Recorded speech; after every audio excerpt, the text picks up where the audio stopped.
Masubukan nga lutuin itong gulay ng kalabasa.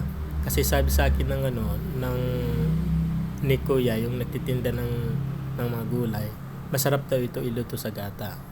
Okay, subukan natin. Samahan natin guys ng gulay na kalabasa.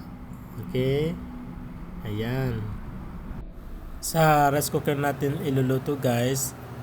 Kasi naubusan tayo ng kalan. Ayan. Lalagyan natin siya ng oil. Pasensya na guys, tumigas pa yung oil. Kasi galing sa ref. Ayan. Antayin natin siya uminit. Okay.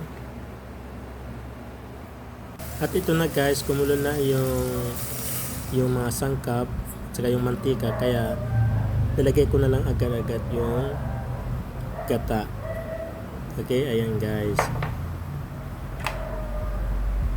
So, ngayon, ang susunod, nagpakulo ko ng tubig, mainit na tubig para madali siya maluto. Ayan, ibubuhos ko na lang sa sa gata para ma-mix yung tubig na mainit at saka yung gata.